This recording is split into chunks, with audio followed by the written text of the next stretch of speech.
Praise the lord, హల్లెలూయా. దేవునికి మహిమ కలుగును గాక. ఆమేన్.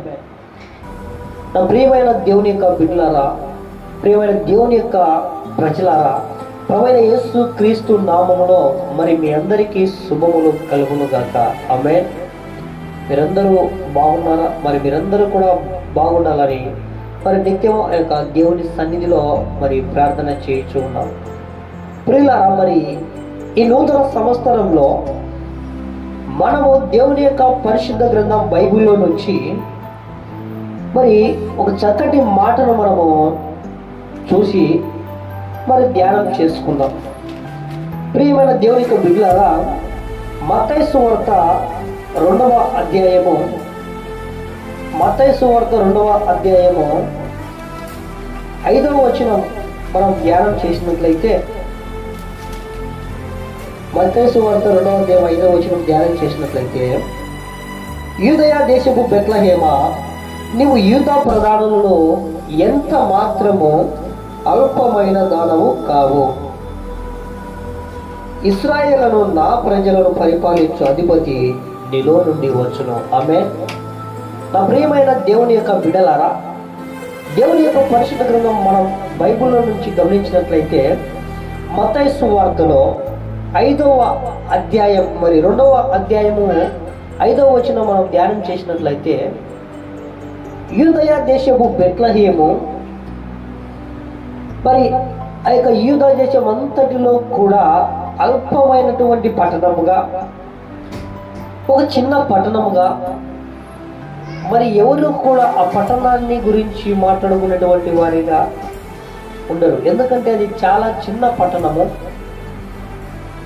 మరి ఆ చిన్న పట్టణము,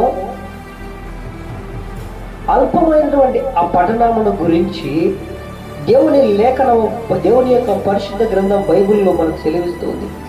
యూదయ దేశపు బెత్లెహేమా, నువ్వెంత మాత్రము అల్పమైన దానము కావు.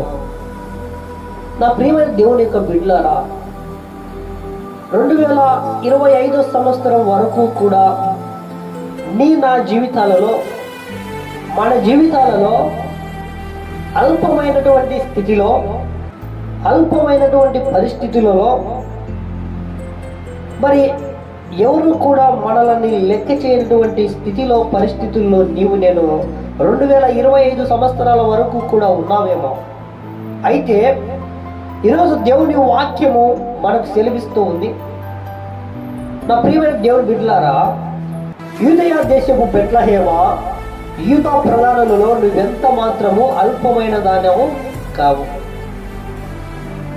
ప్రియమైనటువంటి సహోదరి సహోదరుడా, ఈ లోకములో జీవించుచున్న నీవు ఎంత మాత్రము అల్పమైనటువంటి వాడిగా, ఎంత మాత్రము నీవు అల్పమైనటువంటి దానిగా ఉండవు. ఎందుకంటే దేవుడు నిన్ను గూర్చి ఒక ప్రణాళిక కలిగి ఉన్నాడు. దేవుడు నిన్ను గూర్చి ఒక చిత్తాన్ని ఆయన కలిగి ఉన్నాడు. ఒక ఉద్దేశ్యమును, ఒక సంకల్పమును నిన్ను గూర్చి ఆయన కలిగి ఉన్నాడు. కావున ప్రియమైన దేవుని యొక్క బిడ్డలారా, నువ్వెంత మాత్రము అల్పమైనటువంటి దానిగా ఉండవు. నువ్వెంత మాత్రము అల్పమైనటువంటి వాడిగా ఉండవు. ఎందుకంటే ఆ తండ్రి గర్భంలో నిన్ను రూపింపక మునిపే ఆయన నిన్ను ఎరిగి ఉన్నాడు. ఆమేన్. ముదిమి వచ్చే వరకు ఎత్తుకున్నటువంటి వాడై ఉన్నాడు. ఆమేన్. ఆయన అనాది సంకల్పంలోనే నీ మీద ఒక ప్రణాళిక చేత, నీ మీద ఒక చిత్తము చేత ఆయన ఒక ఉద్దేశ్యమును కలిగి ఉన్నాడు.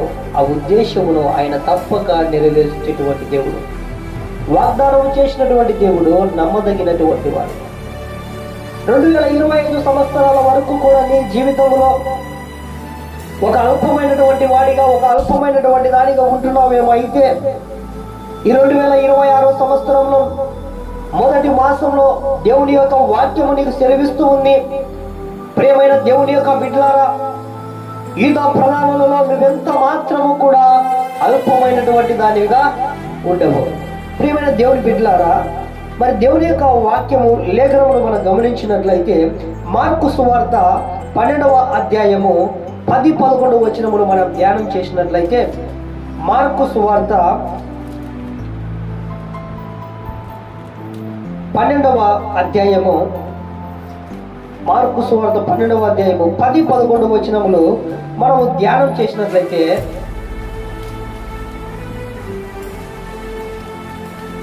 అక్కడ ఒక చక్కటి మాటను మనం గమనించగలుగుతాం.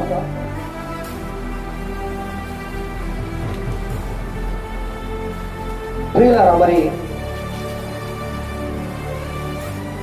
10వ వచనం 11వ వచనం గమనించినట్లయితే, ఇల్లు కట్టువారు నిరాకరించిన రాయి మూలకు తలరాయి ఆయను, ఇది ప్రభువు వలననే కలిగెను, ఇది మన కన్నులకు ఆశ్చర్యము. ప్రైజ్ ది లార్డ్, హల్లెలూయా.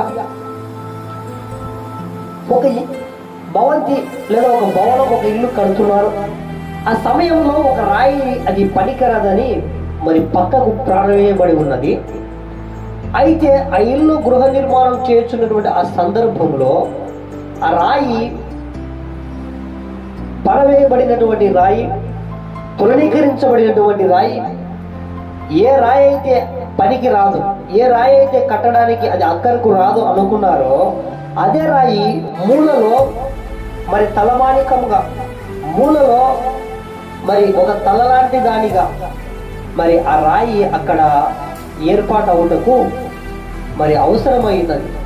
ప్రియమైన దేవుని యొక్క బిడ్డలారా, నీవు పనికిరావని, నీవు వెలవేయబడి ఉన్నావని, నువ్వెందుకు చెల్లని వాడవని, నువ్వు ఒక పనికిరాని పాత్రవని నీ కుటుంబం నిన్ను వెలివేసిన స్థితిలో ఉందేమో, ఒకవేళ నీ స్నేహితులు నిన్ను తృణీకరించి ఉన్నారేమో, ఒకవేళ నీ బంధువులు నీ యొక్క స్థితిని బట్టి నిన్ను తృణీకరించినటువంటి వారిగా ఉన్నారేమో, ఏ స్థితిలో, ఏ పరిస్థితిలో నిషేధించబడినటువంటి రాయిలాగా నువ్వు ఉన్నావేమో.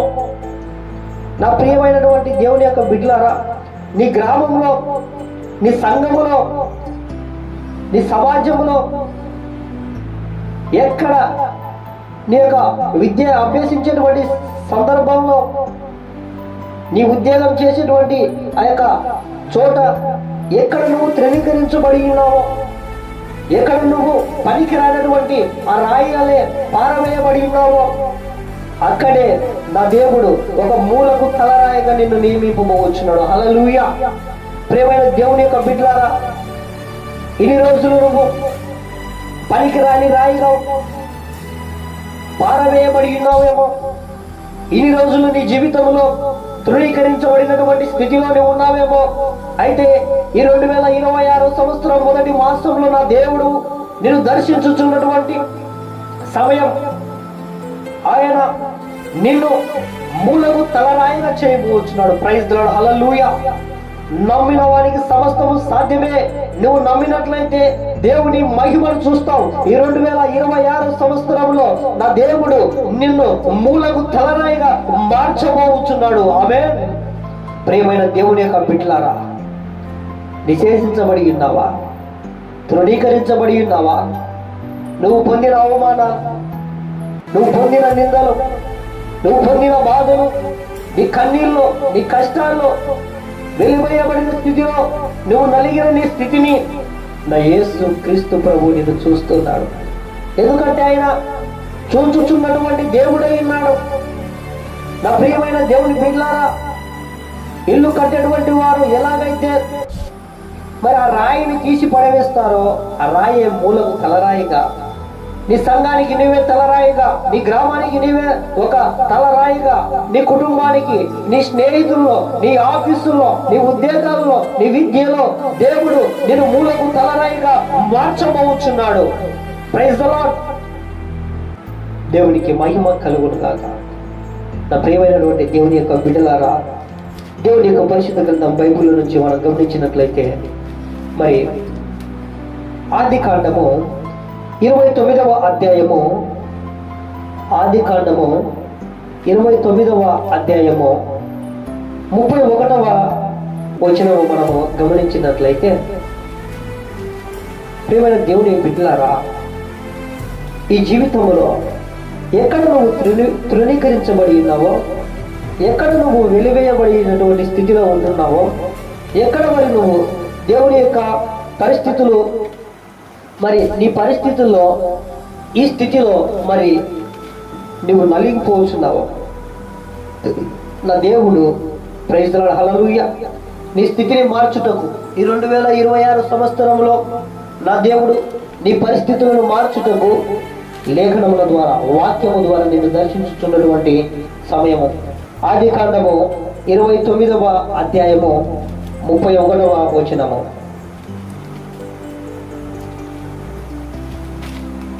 ఆదికాండము 29వ అధ్యాయము మరి 31వ వచనం మనం గమనించినట్లయితే,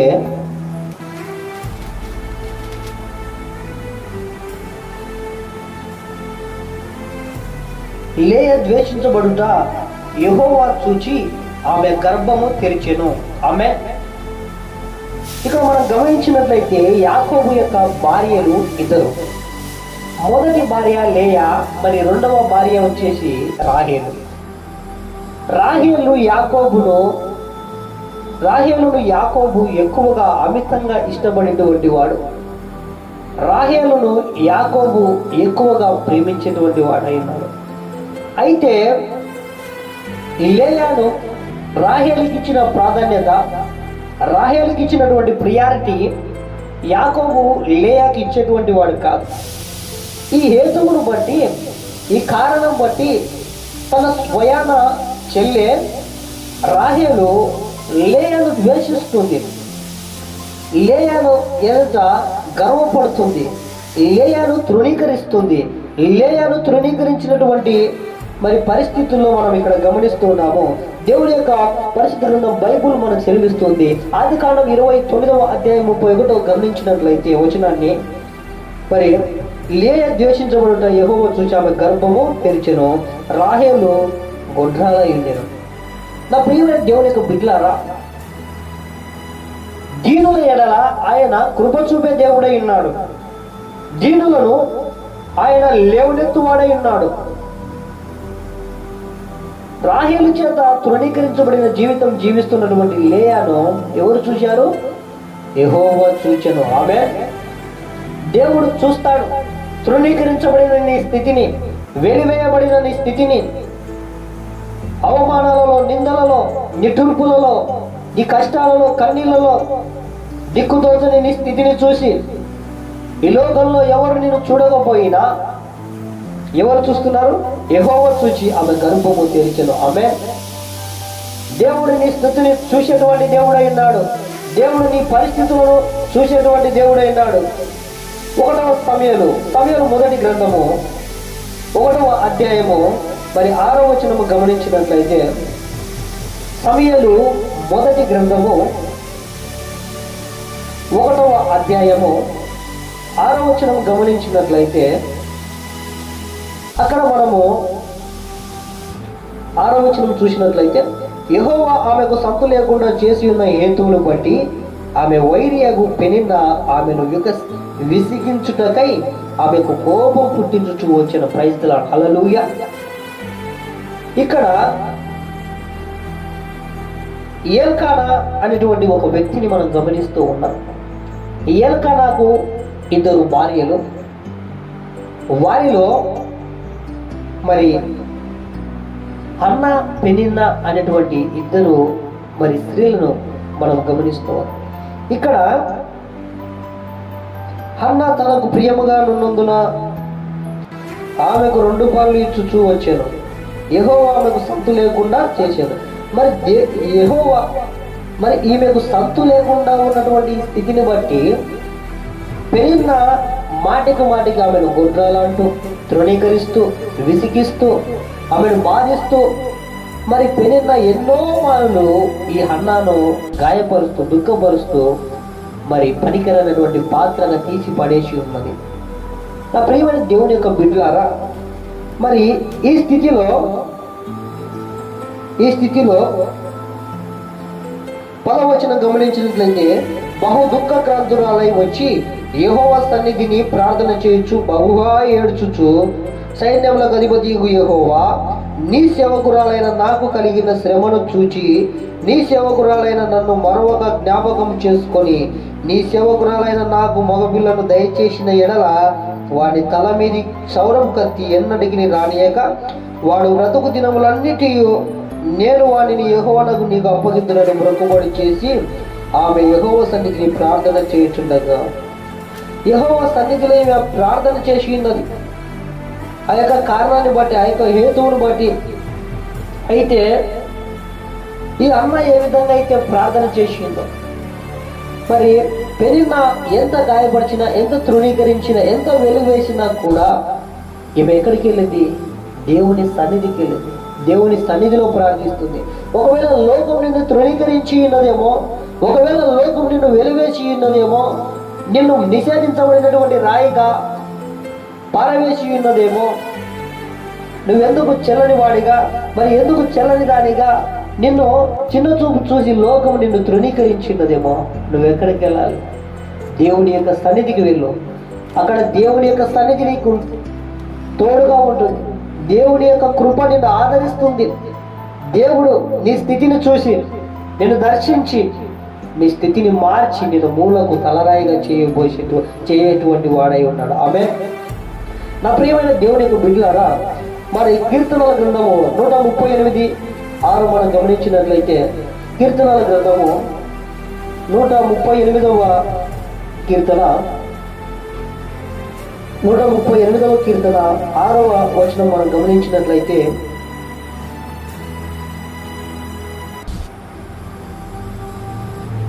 ఆయన దూరం నుండి గర్విష్ఠులను బాగుగా ఎరుగును. మొదటి భాగంలో యెహోవా మహోన్నతుడైనను ఆయన దీనులను లక్ష్యపెట్టును. ప్రైజ్ ది లార్డ్, హల్లెలూయా. ఆయన మహోన్నతుడు. అయితే ఎవరైతే ఆయన ఎడల మరి దీనత్వాన్ని కలిగి ఉంటారో వారిని ఆయన లక్ష్య పెట్టినటువంటి దేవుడై ఉన్నాడు. ప్రైజ్ ది లార్డ్, హల్లెలూయా. మరి ఇల్లు కట్టు వారు నిషేధించినటువంటి రాయి మూలకు తలరాయిగా ఏ విధంగా అయితే మరి అది దేవుడు చేసిన, ప్రభువు చేసిన కార్యం ఆశ్చర్య కార్యమై ఉన్నదో, ఆ విధంగా మరి నా జీవితంలో వెలివేయబడిన స్థితిలో, తృణీకరించబడిన స్థితిలో ఉన్నావేమో. ఈరోజు దేవుని సన్నిధిలో, ప్రభు సన్నిధిలో అన్నవలే ప్రార్థించు. ప్రభువా నన్ను కరుణించు, ప్రభువా నన్ను దర్శించు, ప్రభువా నన్ను నీ కృపను బట్టి జ్ఞాపకం చేసుకో. నేను తృణీకరించబడిన వాడిగా, పనికిరానటువంటి వాడిగా, వెలివేయబడినటువంటి వాడిగా ఉన్నానని కృంగిపోతున్నావా సహోదరా, సహోదరి? నలిగిపోతున్నావా సహోదరా, సహోదరి? ఆయన నిన్ను పనికిరానటువంటి వాడిగా చేయుటకు ఆయన చిత్తం కాదు. నిషేధించబడేటువంటి పరిస్థితుల్లో ఆయన నిన్ను ఉంచడు.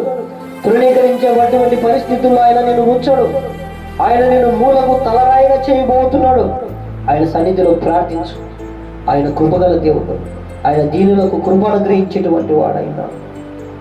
యెహోవా దీనులను లక్ష్యపెట్టును, దీనులను లేవనెత్తువాడు ఆయన. నా ప్రియమైన దేవుని యొక్క బిడ్డలారా, రండి తలలోంచి ప్రార్థన చేసుకుందాం. దేవుడు కృప చూపువాడు. నిషేధించబడినటువంటి మన జీవితాలను మూలకు తలరాయిగా మార్చేటువంటి వాడై ఉన్నాడు. ఆమేన్. సర్వశక్తిమంతుడైన కృప కలిగినటువంటి దేవ, మహోన్నతుడా, మహాగణుడా, ఈ శ్రేష్టమైన, పరిశుద్ధమైన, ఉన్నతమైన నామమును బట్టి వందనాలు, స్తోత్రాలు చెల్లిస్తున్నామయ్యా. అవునయ్యా, యూదయ దేశపు బెత్లెహేమ, యూదా ప్రధానులలో నువ్వెంత మాత్రం అల్పమైన దానివి కావు. ఇల్లు కట్టువారు నిషేధించబడినటువంటి రాయి మూలకు తలరాయవును. ఇది ప్రభువు వలన కలిగిన కార్యమని దేవుని పరిశుద్ధ గ్రంథము ద్వారా, అయ్యా నీ లేఖనముల ద్వారా మాట్లాడిన విధానాలకి స్తోత్రములు నాయన. అవునయ్యా, 2025 సంవత్సరాల వరకు నా జీవితంలో నిషేధించబడినటువంటి రాయిగా, పనికిరానటువంటి రాయిగా, తృణీకరించబడినటువంటి వ్యక్తిగా, ఎందుకు చెల్లని వాడిగా ఉంటున్నామయ్యా. అందరి చేత, లోకము చేత, నా అనువాళ్ళ చేత, కుటుంబ సభ్యుల చేత, స్నేహితుల చేత, బంధువుల చేత, ఆయా ఉద్యోగము చేసేటువంటి చోట, విద్యను అభ్యసించేటువంటి చోట తృణీకరించబడిన వారిగా ఉంటున్నాం ప్రభువా. అయితే అయ్యా, ఈ 2026 సంవత్సరంలో నీ లేఖనము ద్వారా మాట్లాడావు. ఇల్లు కట్టువారు నిషేధించిన రాయి మూలకు తలరాయిగా మారుస్తారని. అవునయ్యా, మా జీవితాలను మీ చేతులకు అప్పగిస్తున్నాం ప్రభువా. నిషేధించిన రాయి లాంటి మా బ్రతుకులను మార్చయ్యా, మా స్థితిని మార్చయ్యా. దీనులకు కృప అనుగ్రహించువాడవు, దీనులనునైనా లేవనెత్తువాడవై ఉన్నావు అయ్యా. నీ సన్నిధిలో ప్రార్థిస్తున్నాం, నీ కృపను చూపి అయ్యా మా జీవితాలను కూడా మూలకు తలరాయిగా మార్చబడి అయ్యా ఇది ప్రభువు వలన కలిగిన కార్యమని అయ్యా సకల జనులు తెలుసుకున్నట్లు మా జీవితంలో నీ ఆశ్చర్య కార్యాన్ని, నీ అద్భుత కార్యాన్ని అయ్యా దయచేయమని అడుగుచున్నామయ్యా. వాక్యం వింటున్న బిడ్డలందరినీ కూడా నైనా నీ కృపగల హస్తాలకు సమర్పిస్తున్నాము ప్రభువా. అయ్యా నీకే వందనాలు, స్తోత్రాలు, స్తుతులు చెల్లిస్తూ ఇదిగోనైనా సమస్తమైన ఘనత, మహిమ, ప్రభావములు మీకే చెల్లునుగాక యేసయ్యా. నైనా మా కొరకు నువ్వు ఇచ్చిన రక్షణకై స్తోత్రాలు, స్తుతులు చెల్లిస్తున్నామయ్యా. ఇంత గొప్ప శ్రేష్టమైనటువంటి మీ వాక్యము లేఖనం ద్వారా మాతో మాట్లాడినందుకు వందనములు, స్తోత్రములు నాయన. ఇదిగోనైనా ఈ చిన్ని ప్రార్థనను త్వరగా మా కొరకు రానైనటువంటి మీ ప్రియ కుమారుడును మా సొంత రక్షకుడైన నజరేయుడైన యేసు క్రీస్తు నామములనైనా అయా ప్రార్థించి స్తుతించి అడిగి వేడుకొని పొంది ఉన్నాము మా పరమ తండ్రి. ఆమేన్, ఆమేన్, ఆమేన్.